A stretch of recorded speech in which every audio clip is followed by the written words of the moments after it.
Mais dans toutes ces choses, nous sommes plus que vainqueurs par celui qui nous a aimés. Chers amis, chers internautes, chers frères et sœurs, c'est avec ce verset de Romains chapitre 8, le verset 37, que nous vous accueillons dans cette 4e session de ce matin. Que Dieu vous bénisse et soyez tous les bienvenus dans cette session, peu importe le lieu, l'heure à laquelle vous nous suivez. C'est merveilleux de se rassembler autour de la parole de Dieu, et j'aimerais juste que nous inclinons nos têtes, nous inclinons nos cœurs en reconnaissance à sa majesté. Nous allons lui confier la section de ce matin. Seigneur, nous te bénissons parce que oui, dans toutes ces choses, tu partages ta victoire avec nous, et c'est ainsi que nous proclamons que nous sommes des plus que vainqueurs par celui qui nous a aimés. Alors nous te prions, nous remettons les 3 portions que nous allons recevoir, les groupes musicaux qui vont intervenir, et aussi tes enfants, la famille de Dieu qui nous suit partout, que ce soit en Afrique, en Europe, aux États-Unis, partout. Merci de répondre à des attentes ce matin, au nom puissant de Jésus-Christ. Amen. Avant de recevoir les portions ce matin, nous allons accueillir le groupe musical de l'Église évangélique de la grâce de Cotonou, qui a un très beau chant pour nous ce matin. Que Dieu vous bénisse. Laissez Dieu vous parler aussi au travers de ce chant. Amen.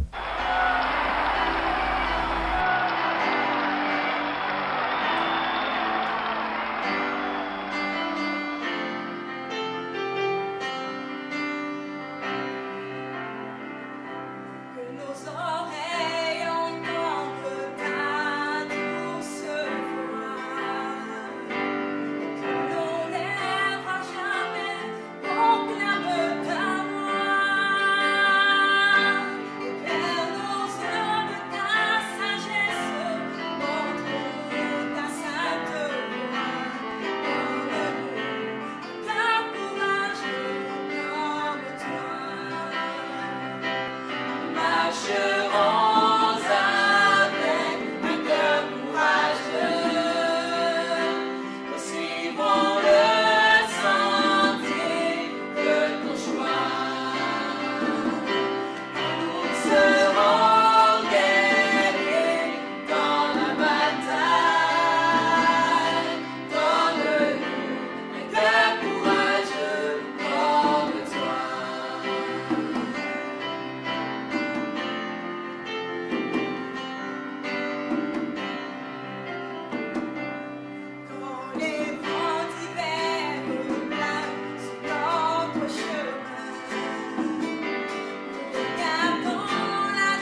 Merci au groupe musical de Cotonou, chers frères et sœurs. Nous restons toujours à Cotonou pour recevoir notre première portion de cette session, accueillir avec moi un homme de Dieu et un grand serviteur, un missionnaire ici au Bénin.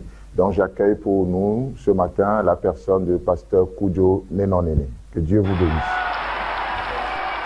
Bonjour ou bonsoir selon le lieu où vous nous recevez. Bienvenue à la conférence internationale du Bénin. Vraiment, nous sommes très heureux de vous avoir parmi nous, chers internautes. Que Dieu vous bénisse, que sa grâce surabonde dans votre vie. Le thème de cette conférence, c'est « Prenez courage, j'ai vaincu le monde ». Par conséquent, je vais décortiquer le monde dans la Bible. Dans la Bible, nous avons plusieurs significations du monde.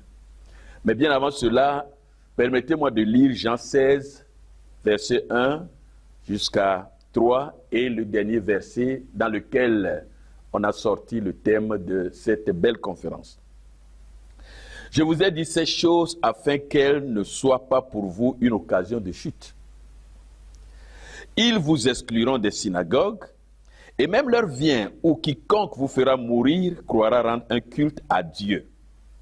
Et ils agiront ainsi parce qu'ils n'ont connu ni le Père ni moi. Parole du Seigneur. Alors, quand nous lisons la Bible, nous avons plusieurs significations du mot monde. La première signification du mot monde, c'est toutes les créatures, ou bien toute la créature, je peux dire. Par exemple, dans 1 Pierre 1, 19 à 20, la parole déclare que Jésus a été prédestiné avant la fondation du monde. Donc, avant toute créature. Voyez-vous? Et la deuxième signification du monde dans la Bible, c'est quand ça fait référence aux 5 continents réunis. C'est-à-dire la terre tout entière. Certains disent le monde entier, par exemple. Et la troisième signification du monde dans la Bible, c'est le système corrompu qui est inspiré par Satan pour gouverner ce monde. Et la quatrième signification du mot monde, c'est les 7 milliards d'hommes que nous avons présentement sur cette planète Terre. Dans Jean 3, 16, il est dit « Dieu a tant aimé le monde », c'est-à-dire Dieu a tant aimé les 7 milliards d'hommes que nous avons sur la surface Terre ici, qu'il a donné son Fils unique afin que quiconque croit en lui ne périsse point, mais qu'il ait la vie éternelle. Mais à part ces significations, enfin, je voudrais venir à une signification qui est cachée, qui est dirigée aussi subtilement par Satan. Et c'est le monde religieux. Jésus parlait souvent de ce monde. Et je peux vous garantir que ce monde est très dangereux. Les hommes et les femmes que ce monde religieux utilise sont séduits. Et d'ailleurs, ils croient dur faire la volonté de Dieu.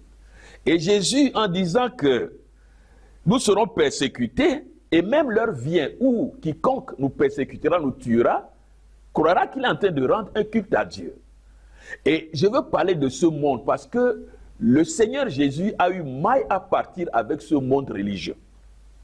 Vous vous souvenez, dès qu'il guérissait un homme, une personne, un jour de sabbat, le monde religieux se levait contre lui. Et dès qu'il disait quelque chose contre ce monde religieux était prêt à le précipiter dans les ravins. Et quand il est arrivé dans le temps, par exemple, c'était le monde religieux dans toutes ses affaires qui a transformé le temple en centre commercial. Voyez-vous? Donc, à part le système corrompu que le diable inspire, mais le diable subtilement inspire aussi ce monde religieux. Donc, quand Jésus disait que je vous avertis, vous serez trimballés dans les tribunaux, vous serez persécutés, il ne parlait pas des nations. Il ne parlait pas des idolâtres que nous étions. Il ne parlait pas des païens.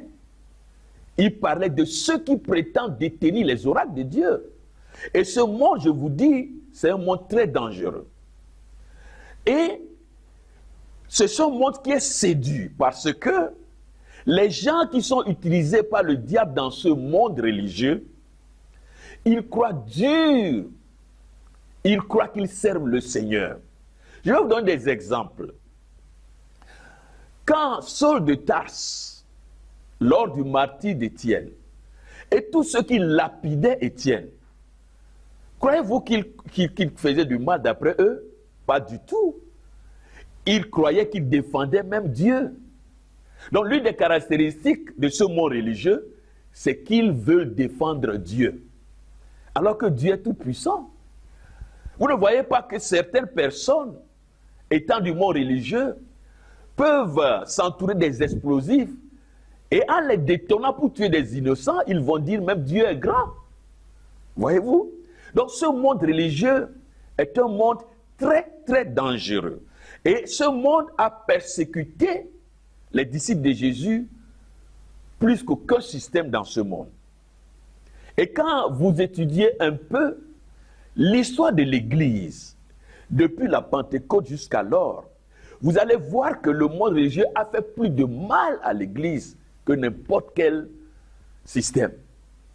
Et donc ici, le Seigneur nous avertit que tous ceux qui veulent pieusement adorer le Seigneur seront persécutés par le monde religieux. Donc aujourd'hui, je suis en train de parler du monde. Prochainement, je vais parler de la deuxième partie qui est prendre courage. Mes chers amis, c'est très important de considérer la nuisance de ce monde religieux. Parce que ce monde religieux est tellement dangereux, utilisé par le diable, et les hommes et les femmes qui animent ce monde croient qu'ils connaissent Dieu. C'est là où c'est dangereux. Saul de Tarse allait à Damas pour arrêter les disciples de Jésus. Il a reçu une lettre des sacrificateurs du Sanhédrin, le monde religieux. Et vous croyez que Saul de Tarse croyait qu'il allait faire du mal aux disciples de Jésus? Pas du tout. Saul de Tarse croyait qu'il servait Dieu. Saul de Tarse croyait qu'en tuant ces gens-là, il est en train de rendre un culte à Dieu. Et face à ce monde religieux, mes chers frères, mes chères sœurs, nous devrons prendre courage. Nous devons prendre courage en la promesse infaillible de notre Seigneur Jésus. Il nous dit, prenez courage car j'ai vaincu le monde. Oui, il a vaincu le monde, le système corrompu de ce monde, et il a vaincu le monde religieux aussi. Et face aux persécutions du monde religieux, mes chers amis, nous devrons marcher par la foi. Nous devons croire aux promesses du Seigneur Jésus. Nous devons croire à la croix. Nous devons croire à l'œuvre qu'il a accomplie à la croix. En mourant à cause de notre péché et en ressuscitant à cause de notre justification. Et placer toute notre confiance dans tout ce que le Seigneur dit. Vous savez pourquoi? Parce qu'il n'est pas un homme pour mentir. Et il est le modèle par expérience. Il est le modèle par excellence aussi. Parce que quand nous voyons la vie de Jésus, les persécutions du monde religieux ne l'ont jamais arrêté. Et le jour où le Seigneur Jésus a arrêté Saul de Tarse sur la route de Damas, alors ses amis d'hier sont devenus automatiquement ses ennemis d'aujourd'hui. Et lui aussi, à l'instant de notre Seigneur Jésus, il a persévéré. Il a pris courage. Il a foncé tout droit. Le monde religieux était derrière lui, mais la croix était devant lui. Mes chers frères, mes chères sœurs, nous n'avons pas de choix. Nous devons marcher sur les traces de notre Seigneur, qui est l'auteur et le consommateur de notre foi. Mes chers amis, que Dieu vous bénisse, que Dieu vous garde. Merci d'avoir fait confiance à la conférence internationale du Bénin et de prendre part. Ce n'est que le début. Nous avons beaucoup de choses à dire, beaucoup d'éminents hommes de Dieu versés dans les Écritures seront ici pour vous amener la pensée éternelle de Dieu. Que Dieu vous bénisse et à très bientôt. Alors, merci beaucoup, Pasteur Koudjo. Que Dieu bénisse vraiment ton Église, ta mission aussi. Merci pour cette portion qui nous a vraiment fait du bien. Chers amis, chers internautes, nous continuons avec la deuxième portion. j'accueille pour vous un homme extraordinaire qui est à cheval entre le Togo, le Bénin, le Togo. Donc j'accueille pour nous la personne de Pasteur Komi. Que Dieu nous bénisse. Chers amis, chers internautes, je vous salue dans le précieux nom de notre Seigneur Jésus-Christ, celui-là même qui nous a donné la victoire, une victoire certaine, et tout de suite nous allons voir que nous avons reçu une victoire certaine de la part du Seigneur Jésus-Christ. Alors la conférence internationale du Bénin, saison 2021, se poursuit, et nous rendons grâce à Dieu pour cette merveilleuse conférence, pour cette initiative qui vient à point nommé, bien sûr, pour fortifier les cœurs, pour fortifier les âmes, pour nous donner beaucoup de force, beaucoup de courage, parce que la provision existe déjà, la provision a été établie et nous avons juste à marcher dans cette provision, cette victoire qui a été établie. Seigneur, nous te rendons grâce. Merci pour la provision de la victoire. Merci pour tout. C'est vrai, les tribulations existent. C'est vrai, nous les voyons, c'est la réalité. Mais la vérité, c'est que toi, tu as vaincu le monde pour nous. Et à nous de prendre courage. Merci pour cette victoire dans laquelle nous marchons. Au nom suprême de Jésus-Christ. Amen. Bien-aimés, le verset de base de la conférence est Jean 16, verset 33. Alors rapidement, je vais relire Jean 16, verset 33. Au nom du Seigneur Jésus-Christ. Je vous ai dit ces choses afin que vous ayez la paix en moi. Vous aurez des tribulations dans le monde. Mais prenez courage.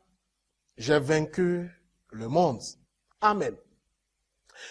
Vous aurez des tribulations dans le monde. Voici l'avertissement que le Seigneur Jésus-Christ donne à ses disciples. Un avertissement certainement qui trouble. Vous aurez des tribulations où? Dans le monde. Mais nous savons que nous ne sommes pas de ce monde. Même si nous sommes dans ce monde. Ce qui fait que, même lorsque les tribulations viendront, étant donné que nous sommes ambassadeurs des cieux sur terre, il y a quelqu'un qui nous a donné la victoire.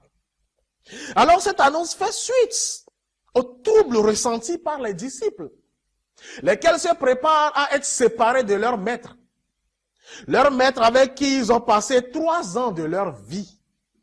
3 ans, jour et nuit. Avec un maître qui veillait sur eux, avec un maître qui pourvoyait à leurs besoins, qui les protégeait, qui les défendait. Et ces disciples ont certainement eu des ennemis dans leur maison, des ennemis en ville, à cause de leur choix. Leur choix de changer de système, leur choix de sortir du système pour marcher avec quelqu'un qui était décrié, quelqu'un qui de toute façon, était mal aimé, qui était haï. Ils haïssaient le Seigneur Jésus-Christ. Et dans leur famille, on ne les aimait certainement plus. C'est normal que l'inquiétude les gagne. Bien-aimé, je ne sais pas comment est-ce que l'inquiétude t'a gagné dans ta famille, dans ton service, à cause de ton choix d'être la lumière du monde, d'être le sel de la terre.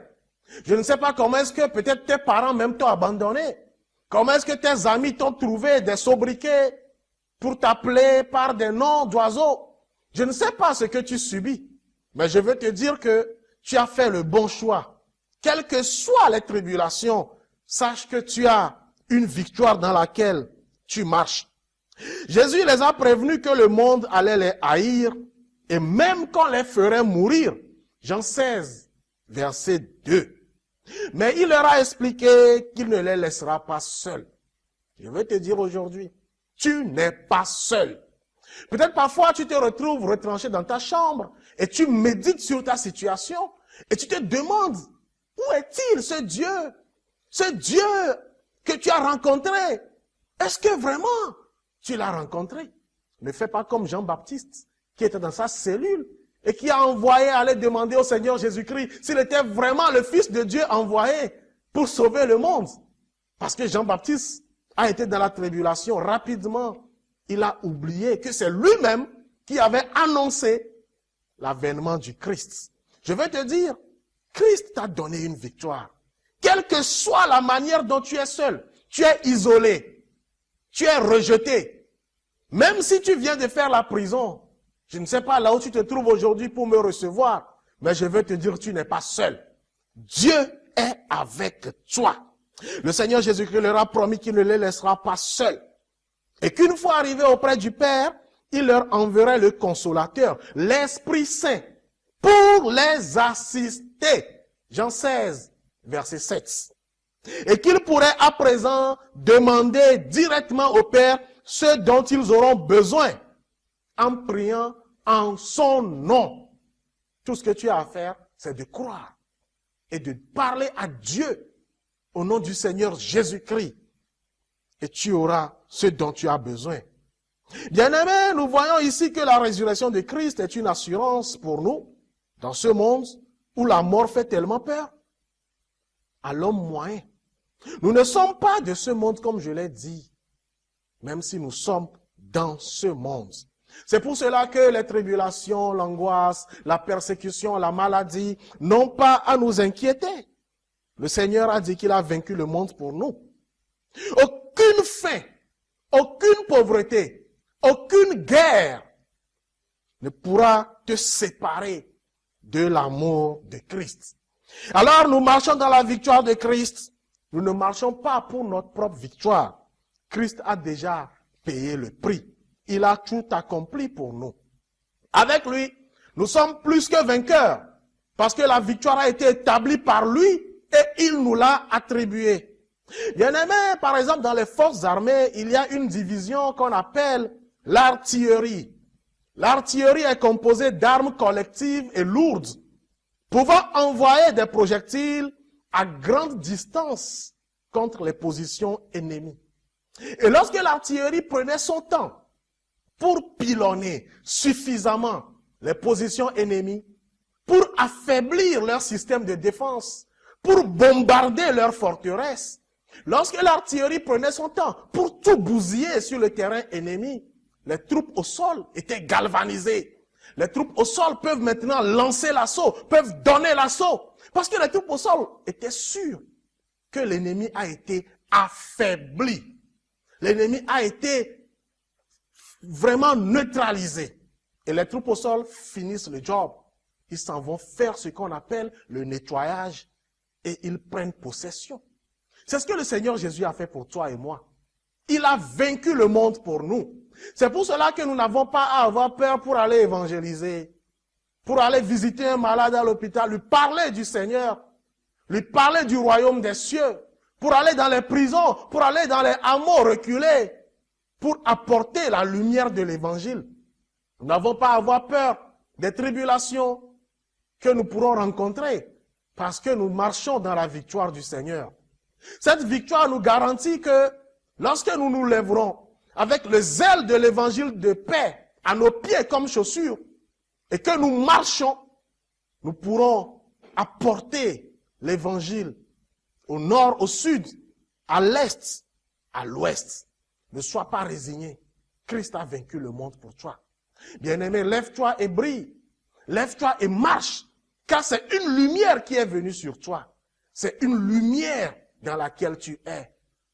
Il n'y a que celui qui ne veut pas voir, qui ne verra pas. Mais Christ a vraiment vaincu le monde. Rien ne pourra t'arrêter. La tribulation, la maladie, l'angoisse, la persécution, ce licenciement ne pourront t'empêcher. Depuis l'année passée, le monde entier parle de coronavirus. Il y a eu beaucoup de malades, beaucoup de morts. Certaines personnes ont été affaiblies économiquement. D'autres ont même hypothéqué leurs biens pour contracter un emprunt de la banque. Je ne sais pas quel est ton cas. Mais Christ a vaincu le monde pour toi et moi. Levons-nous. Marchons avec cette assurance. Marchons avec cette force. Marchons avec cette autorité de victoire. Nous sommes plus que vainqueurs.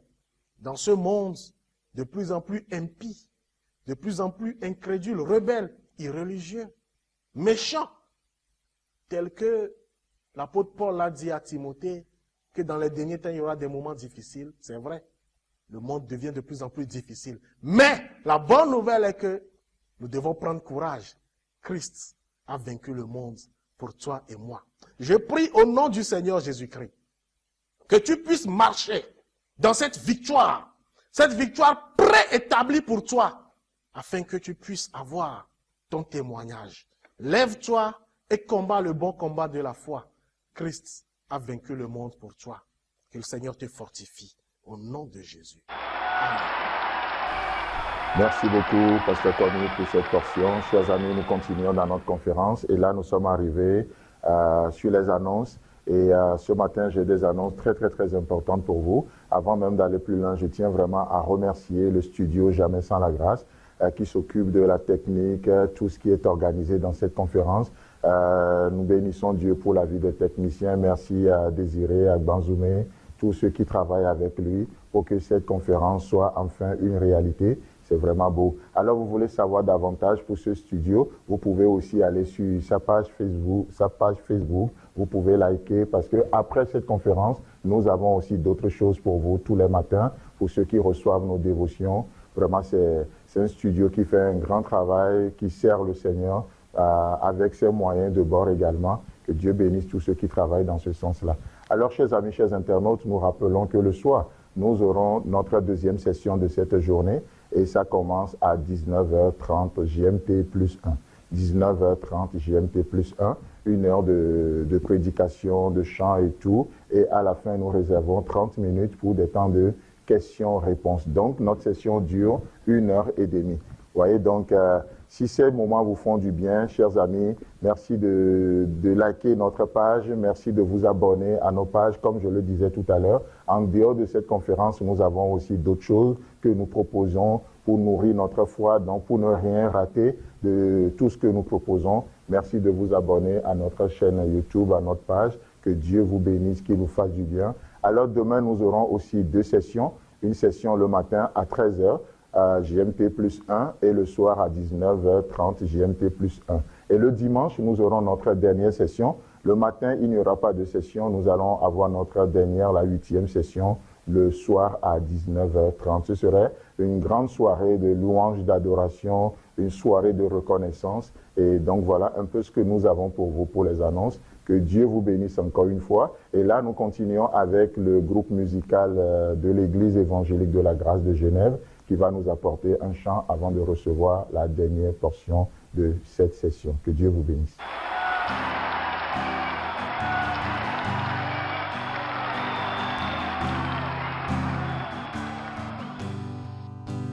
Cet amour venu pour nous s'est humilié sur la croix. Tu as porté tous mes péchés. Tu es vivant, victorieux. Oh Seigneur, tu es fidèle dans la tempête et le feu. Vérité qui me libère. Jésus-Christ, tu vis en moi.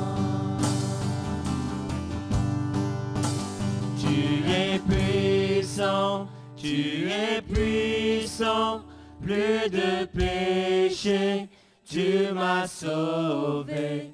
Il est écrit, Christ est vivant, Jésus tu es le Seigneur.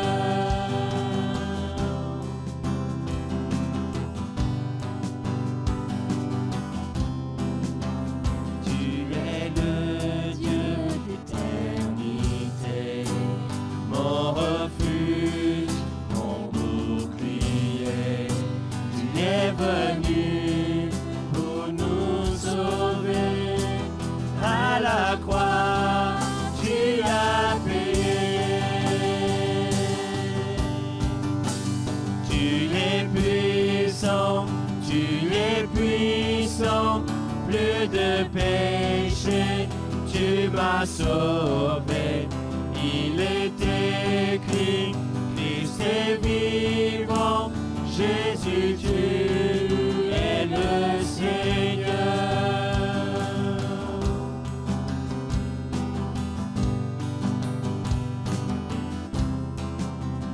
Nous voulons élever ton nom, Élevez ton nom, élevez ton nom.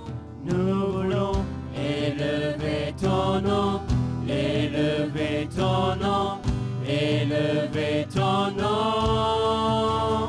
Nous voulons élever ton nom, élever ton nom, élever ton nom. Tu es puissant, plus de péché, tu m'as sauvé.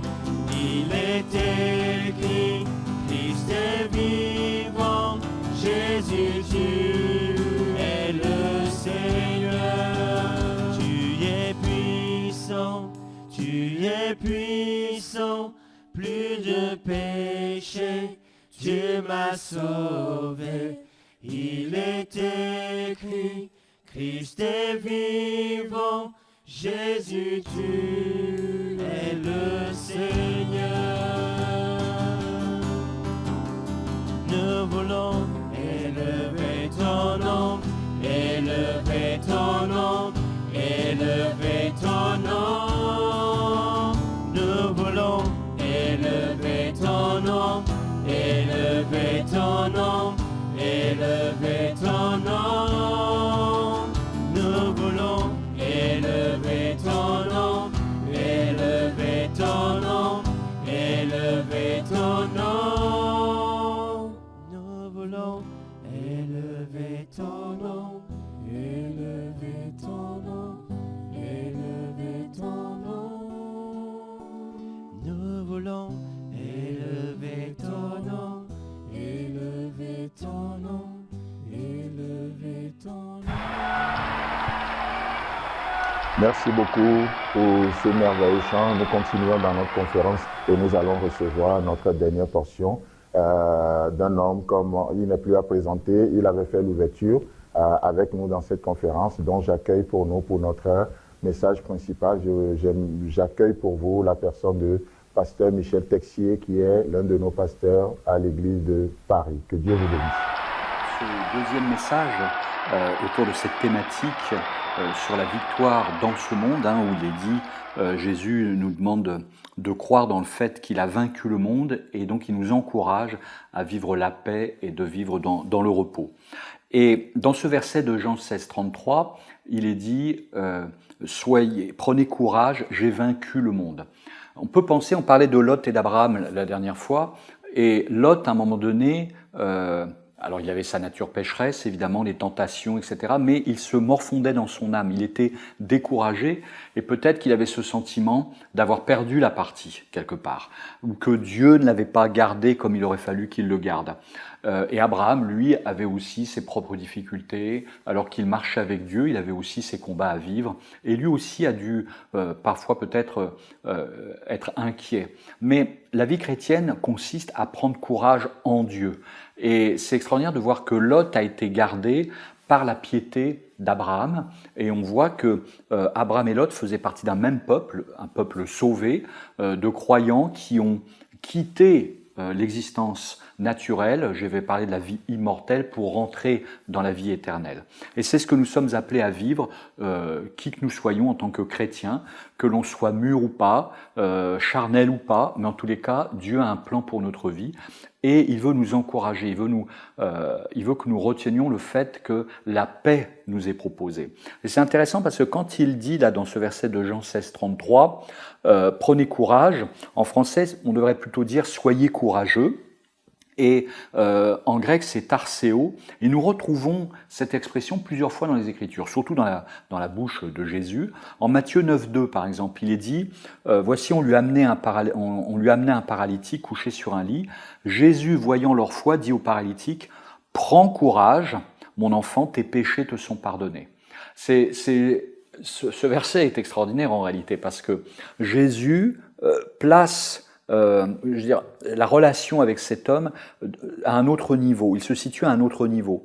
Les gens viennent, parce que le paralytique ne peut pas se déplacer, donc son entourage l'apporte aux pieds de Jésus, et cet homme attend une guérison, qu'on peut comprendre, et il va être guéri. Mais Jésus ne lui dit pas « prends courage, tu vas marcher ». prends courage, tu vas être valide. Il dit prends courage car tes péchés sont pardonnés. Et donc c'est, encore une fois, c'est la vie éternelle qui nous procure la paix. Cet homme, il pouvait être guéri et il pouvait remercier le Seigneur, mais qu'est-ce qu'il serait devenu ensuite avec ses péchés? Il aurait été en enfer. Et donc, que l'on soit paralysé ou valide, dans les deux cas, on n'a pas la paix du cœur. Et c'est la vie éternelle qui peut nous donner la paix du cœur. Et donc Jésus lui dit, prends courage, tes péchés sont pardonnés. Donc, de la même façon, nous sommes infirmes dans le sens où nous ne connaissons pas tout, nous avons nos faiblesses, on a encore la nature pécheresse, les démons sont plus forts que nous, le diable est plus fort que nous, mais en nous-mêmes, dans le monde, donc nous sommes perdants. Mais on prend courage parce que Jésus a vaincu le monde. Et donc c'est en lui que nous allons expérimenter la quiétude, la piété et je dirais l'assurance que le Saint-Esprit nous propose. En Matthieu 9, 28, il est dit aussi, Jésus se retourna et dit en la voyant, donc il parle à une femme, « Prends courage, ma fille, ta foi t'a guérie », et cette femme fut guérie à l'heure même. Là, c'est intéressant aussi parce que on voit que donc elle va être guérie physiquement, mais Jésus va distiller quelque chose de spirituel. Il va lui dire, c'est parce que dans les cieux, il y a ta confiance qui a été manifestée envers moi. Et c'est à ce niveau-là que la victoire a été obtenue. C'est pas parce que Jésus était puissant et qu'elle s'est adressée à la bonne personne comme on s'adresse à un médecin. Il n'y avait pas le côté uniquement naturel des choses. C'est aussi le côté spirituel, c'est-à-dire qu'elle a cru qu'il était le Messie, elle a cru qu'il était sauveur du monde, elle a cru qu'il était envoyé du Père, et c'est cette foi-là au-dessus qui a provoqué une guérison sur la terre. C'est pour ça d'ailleurs que je disais dans le premier message que la Bible nous encourage à prier, on peut intercéder pour nos besoins, etc. Nous sommes dans le monde encore, mais ça ne doit jamais prendre la première place dans notre vie spirituelle, notre vie chrétienne. C'est toujours le côté spirituel qui doit être mis en avant, et c'est à ce niveau-là qu'on aura la paix, c'est à ce niveau-là qu'on aura la victoire, et c'est à ce niveau-là que ça engendrera ensuite, Dieu voulant, des bénédictions terrestres durant l'existence que nous avons à vivre ici-bas. En Matthieu 14, versets 26 et 27, il est écrit « Quand les disciples le virent marcher sur la mer, ils furent troublés, donc ils n'avaient pas la paix, et dirent « C'est un fantôme ». Et dans leur frayeur, ils poussèrent des cris. Jésus leur dit « Rassurez-vous », donc c'est traduit ainsi, mais c'est le même mot, hein, c'est « Prenez courage » ou « Soyez courageux ». « Rassurez-vous, c'est moi, n'ayez pas peur ». Et là encore, nous avons un principe très intéressant. Alors eux, ils avaient vu un fantôme, mais à la limite, ça aurait pu être n'importe quoi ou n'importe qui. Bien entendu, la peur ne serait pas partie. Mais qu'est-ce qui pouvait faire que la peur se dissipe ou disparaisse? C'était l'assurance que c'était Jésus qui était auprès d'eux. En d'autres termes, dès qu'on est en communion avec la bonne personne, c'est-à-dire avec Dieu, par Jésus-Christ, on n'a plus à craindre. Celui qui est en moi est plus fort que celui qui est dans le monde. Et donc, ce sont ces vérités-là que nous sommes amenés à expérimenter. Moi, que ça soit dans ma vie, mais je le vois aussi au sein de notre assemblée, et puis je le vois aussi par ailleurs. On a des chrétiens qui vont à des conférences, qui lisent leur Bible, qui font l'institut biblique peut-être, qui sont remplis de connaissances. Et 5 minutes après, je ne sais pas, le pneu de la voiture est crevé, ils apprennent une mauvaise nouvelle. C'est comme si tout ce qu'ils avaient entendu a été oublié et ils sont redescendus dans la vie immortelle et non pas dans la vie éternelle. Ce qui fait qu'ils ne profitent pas, ils ne sont pas au bénéfice de la connaissance spirituelle qu'ils ont pu recevoir par ailleurs. Et donc, à partir du moment, et c'est même dans ces détails-là, bien entendu que d'avoir son pneu crevé, c'est jamais au bon moment parce qu'un pneu crevé, on s'en aperçoit au moment où on va avoir besoin de la voiture. Donc c'est jamais le bon moment. Mais la vie, je dirais terrestre, la vie naturelle va être perturbée. Peut-être ça peut même avoir de graves conséquences, je n'en sais rien. Mais au-dessus, nous avons cette assurance que tout concourt au bien de ceux qui aiment Dieu. Et c'est ce verset-là qui va nous donner la paix. C'est pas forcément la résolution immédiate du problème.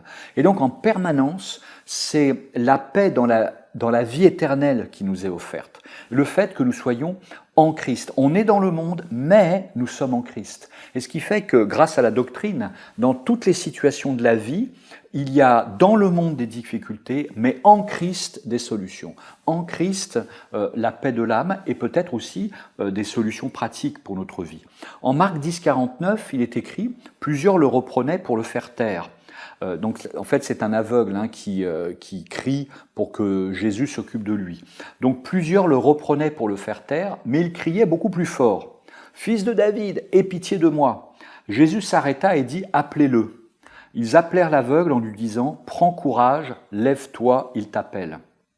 Et là c'est intéressant parce que qu'est-ce qui fait que nous avons repris courage, je dirais, dans l'existence. Peut-être qu'on n'était peut-être pas désespéré avant de connaître Christ, mais il est vrai que quand on a rencontré Christ, il y a une espérance qui s'est levée dans notre cœur. Il y a eu vraiment une assurance pour l'éternité, et donc ça a changé notre existence. On a pris courage. Moi, je sais que je me morfondais pas, enfin, j'avais pas de grands malheurs, mais je me posais la question, pourquoi je suis sur cette terre? Quel est le sens de l'existence? Qu'est-ce qu'il y a après? Quelle est la bonne religion? Est-ce qu'il y en a une? Est-ce que Dieu existe? Je n'étais pas athée, je n'étais pas croyant, j'étais sceptique. Je veux dire, tout est possible, mais toutes ces possibilités ne donnent pas de l'assurance. Et donc, à un moment donné, j'ai eu cette assurance parce que le Saint-Esprit m'a convaincu d'avoir rencontré le seul vrai Dieu. Et ce qui fait que ça m'a donné du courage et ça m'a permis d'aller de l'avant dans l'existence et d'aller dans une autre direction. Et lorsque j'étais aveugle, à un moment donné, j'ai pu voir pourquoi. Parce que Jésus m'a appelé. Je ne le savais peut-être pas, mais nous savons que nous avons tous été appelés. Si Dieu ne nous attire pas à lui, ce n'est pas possible de connaître Dieu. Et donc c'est à la fois l'humilité du croyant qui lui permet de recevoir ce que Dieu lui propose, mais il faut que Dieu lui propose quelque chose. Et là c'est très intéressant parce que ça parle aussi de l'Église d'une façon indirecte, ce verset. Parce que nous voyons là que des gens disent à cet aveugle « dérange pas le maître, laisse-le tranquille ». Aujourd'hui dans le monde, il y a des gens qui disent « mais pourquoi tu t'adresses à Dieu? Est-ce qu'il existe ?» Voilà, il y a plein de voix, je dirais, négatives autour des personnes qui sont dans le besoin. Il y a des gens qui cherchent peut-être la vérité, mais on leur dit « mais non, ça c'est des fables, c'est des histoires ». Et puis, il y a l'Église. Et là, elle est personnifiée par les apôtres parce que ils entendent de la part de Jésus, il y a Jésus qui s'arrête et il dit à ses disciples « appelez-le ». Donc en fait, il donne un mandat à ses disciples. C'est pas lui qui appelle directement, ce sont ses disciples qui l'appellent. Et qu'est-ce qu'ils disent? La même phrase que prononce Jésus plusieurs fois, par ailleurs, on a lu les versets, ils disent « prends courage ». Et c'est ça le rôle de l'Église, c'est d'annoncer un message qui donne une espérance aux gens, qui donne la paix aux gens. Et on appelle les gens parce que derrière, c'est Jésus-Christ qui les appelle. Et donc l'Église doit être en cela des envoyés de la paix de Dieu. Et on doit du coup encourager notre entourage à rencontrer cette espérance. Donc il dit « prends courage, lève-toi, il t'appelle ».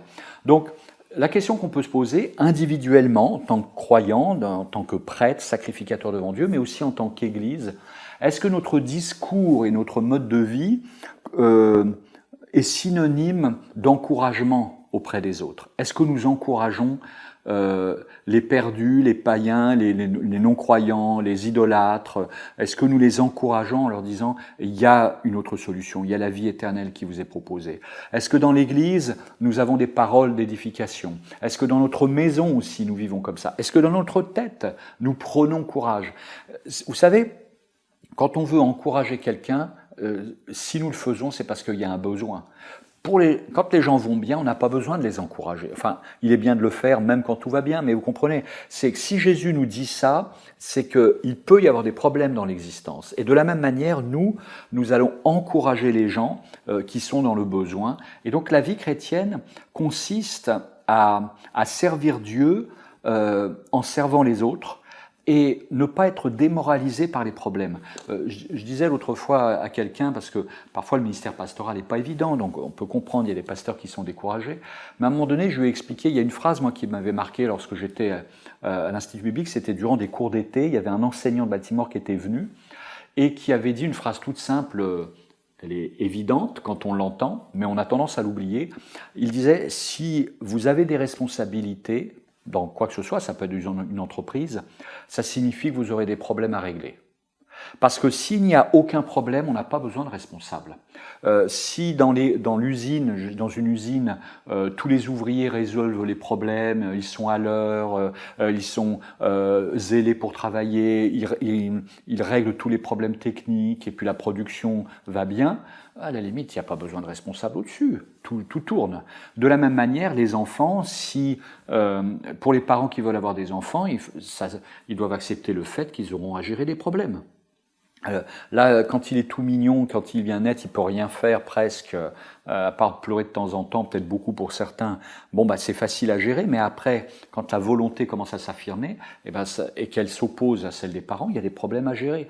Donc, un pasteur, de la même façon, doit accepter l'idée qu'il va devoir résoudre des problèmes. Et s'il n'accepte pas ça, il va être découragé. Or, Dieu nous dit, prenez courage. Et donc, c'est ça être un disciple, c'est d'encourager les autres aussi. Et c'est pour ça qu'on va être mandaté pour régler les problèmes et proposer la paix.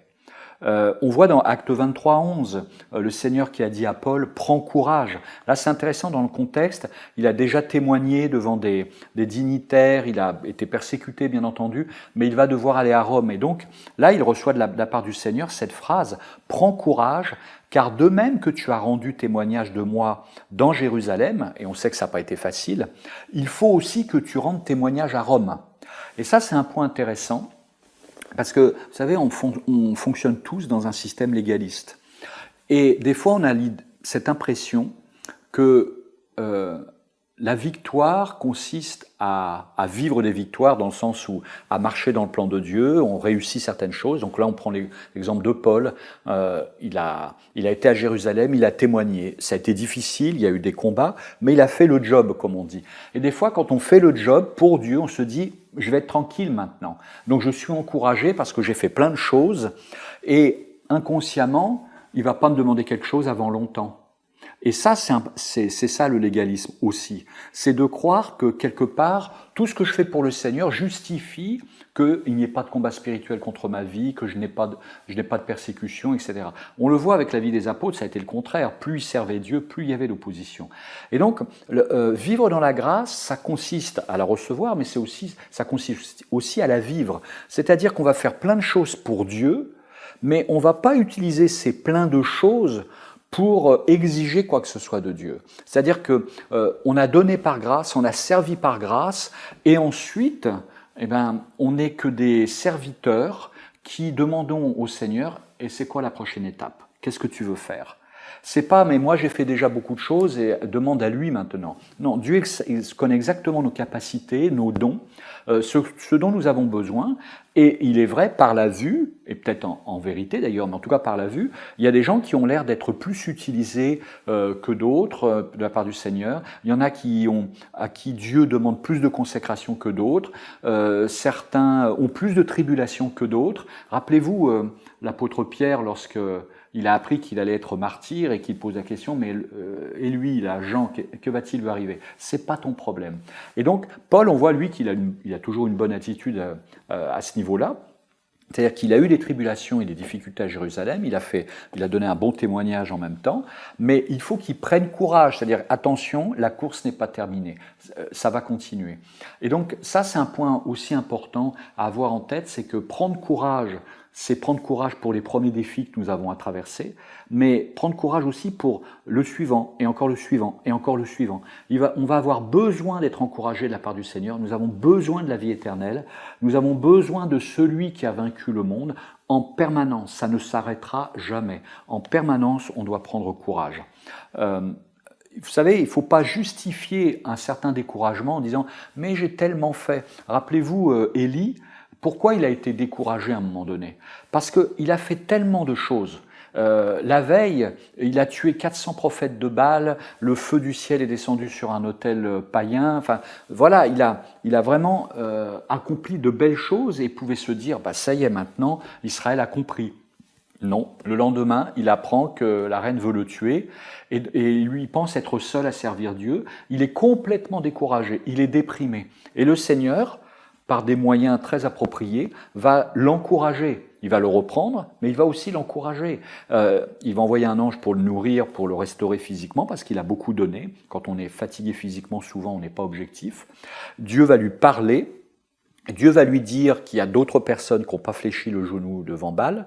Et Dieu va lui donner, le chapitre suivant, je crois, un acolyte en la personne d'Élisée. C'est-à-dire que lui qui se sentait seul va maintenant former un disciple, mais en même temps il va avoir un ami, il va avoir un collaborateur avec lui. Et donc, en tant que serviteur de Dieu, ne soyons pas, oublieux sur ce fait qu'on aura toujours besoin d'être encouragé et qu'on ne devra jamais se justifier de ce que nous avons fait pour quelque part dire Seigneur, maintenant je suis découragé parce que tu me demandes trop ou tu me donnes pas assez. Donc nous devons à chaque fois nous tourner vers Dieu et encore une fois, en dehors de Jésus-Christ, il n'y a pas de paix. Vous savez, j'ai noté j'ai retrouvé dans mes notes une phrase de Pasteur Stevens qui avait dit un jour « Mon bonheur ne dépend pas de mes circonstances, mais de ma relation avec Dieu. » Et ça, c'est vital. Mon bonheur ne dépend pas de mes circonstances, parce que mes circonstances ne sont pas les vôtres. Donc, mon bonheur ne dépend pas de mes circonstances, mais de ma relation avec Dieu. Et ça ne veut pas dire que la vie sera toujours facile, mais quand on parle de bonheur, là, c'est une quiétude, une paix, le fait que nous vivions dans la justification, il n'y a plus de culpabilité, on est en paix avec Dieu. Et ce qui fait que même si on vit des moments difficiles, on discute, on parle, on prie avec notre Dieu de paix. On est l'ami de Dieu, on a un collaborateur et peut-être qu'on vit le brisement, mais il y a un bonheur quand même d'être dans la présence de Dieu, ça n'a pas de prix en réalité. Et pour cela, nous avons besoin donc d'être, je disais, on est dans le monde, mais on n'est pas en le monde. Donc il doit y avoir une forme de distance vis-à-vis des situations, vis-à-vis même de nos circonstances. Et le verset, un des plus connus, mais qui parle bien de cela, c'est Galates 6, au verset 14, il est dit « Pour ce qui me concerne, loin de moi la pensée de me glorifier d'autre chose que de la croix de notre Seigneur Jésus-Christ, par qui le monde est crucifié pour moi, comme je le suis pour le monde. » C'est intéressant parce que là, il se place sous les deux aspects. C'est-à-dire que lui est crucifié, c'est-à-dire que c'est plus sa volonté, mais aussi il voit le monde comme condamné. Il voit le monde comme étant appelé à disparaître. Donc il voit le monde crucifié. C'est-à-dire que ce que nous vivons là est une vapeur. Alors, ça nous paraît long, cette vapeur parfois, quand on est dans la souffrance, et on ne doit pas sous-estimer cette souffrance que nous pouvons traverser. Mais moi, en tant qu'agent de Dieu, en tant que porte-parole de Dieu, je suis obligé de dire, en cet instant, Dieu savait tout cela, mais Dieu a la paix avec ça. C'est permis par Dieu, et Dieu veut vous encourager, mais la solution, c'est de vraiment vivre votre crucifixion à ce monde. C'est-à-dire que vous n'êtes plus de ce monde. Alors, soyons concrets. Je ne sais pas, moi, je suis au travail et il y a une personne, pour une raison ou pour une autre, qui n'aime pas les chrétiens, qui a une religion différente et qui m'assaille, qui me pose problème, etc. Ça peut être un membre de ma famille. Des fois, il y a dans notre famille des gens qui n'acceptent pas notre existence, les choix que nous faisons, la vie que nous avons avec Dieu. Ça nous fait mal, bien entendu. Ça peut nous atteindre. Et il peut y avoir une crainte aussi. Il y a un côté affectif si c'est les membres de famille qui nous attaquent ou nous rejettent. Et évidemment que c'est difficile, mais nous pouvons nous adresser à Dieu et lui demander de nous encourager, de persévérer. Mais il y a autre chose de plus important encore, c'est de se dire, mais le système de ce monde, il est tel qu'il est. La seule chose, c'est que moi, je suis crucifié en ce monde et ce système de ce monde qui m'assaille aujourd'hui va disparaître un jour. C'est que Dieu l'a vaincu. Vous savez, je ne sais pas si... comment je pourrais expliquer ça ? Vous donner un exemple. Imaginons que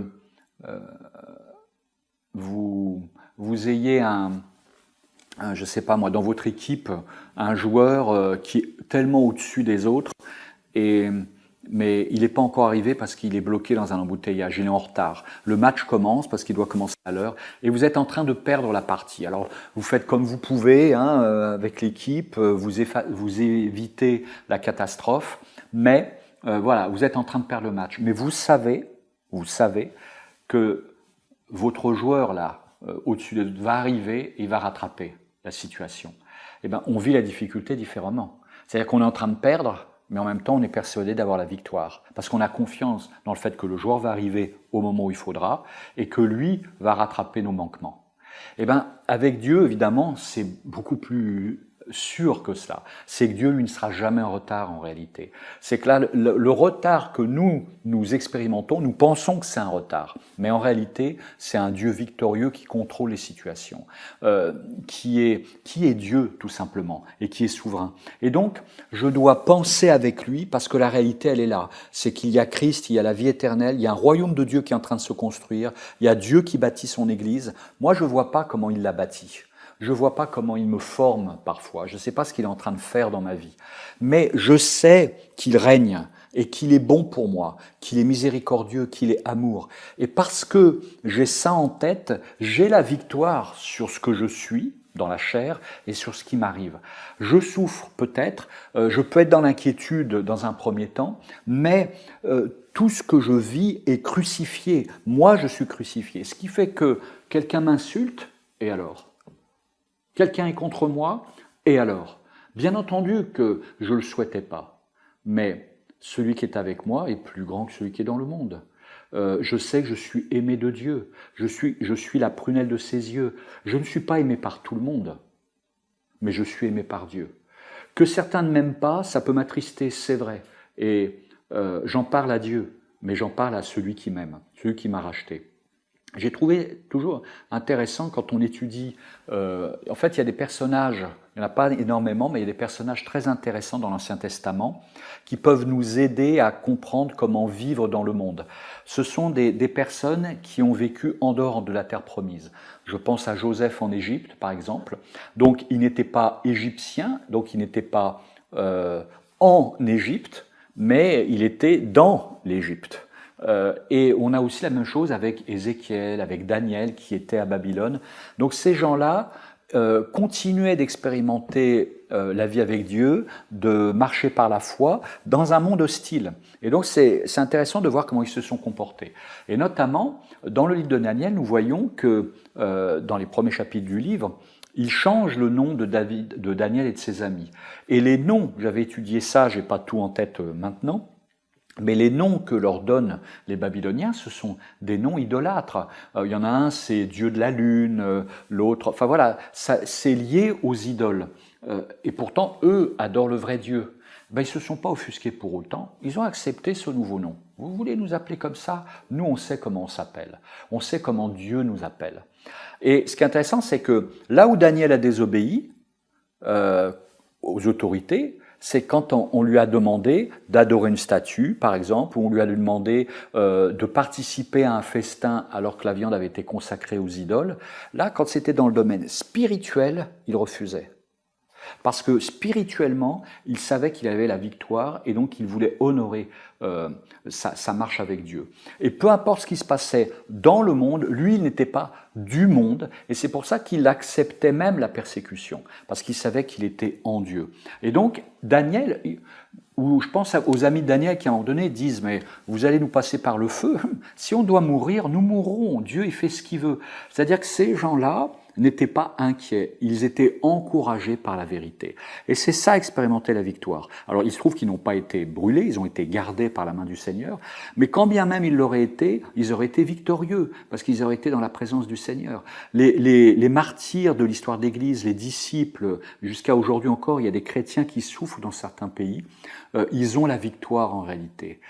Alors qu'ils ont l'air de perdre, ils perdent leur vie, ils perdent leur famille, ils perdent des fois leurs biens, on leur confisque leurs biens, mais ils sont encouragés parce qu'ils sont victorieux en Jésus-Christ. Et c'est en ce sens-là que nous avons la victoire. Donc que Dieu vous bénisse et nous allons poursuivre lors du prochain message. Merci. Alors, chers amis, chers internautes, je pense que vous passez de bons moments, vous appréciez ces portions. Ce matin, nous avions eu 3 portions. La portion de Pasteur Koudjoné Non-Aîné, la deuxième, c'est Pasteur Komi Agbali, et nous venons de savourer la portion de Pasteur Michel Texier.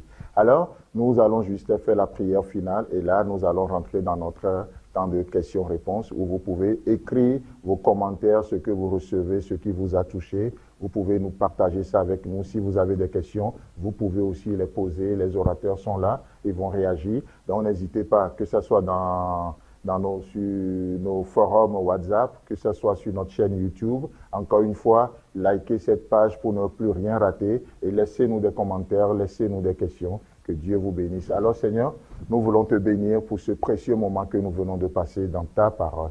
Ta parole est notre lumière. Elle nous éclaire dans ce monde obscur. Gloire te soit rendue parce qu'elle est vraiment, elle te reflète ta parole. Tu déclares que celui qui marche avec toi ne marchera point dans les ténèbres. Merci pour ta parole, notre lumière, qui éclaire notre sentier. Alors nous prions pour ce temps de questions-réponses. Fais du bien à tous ceux qui nous suivent et nous sommes vraiment reconnaissants au nom de Jésus-Christ. Amen.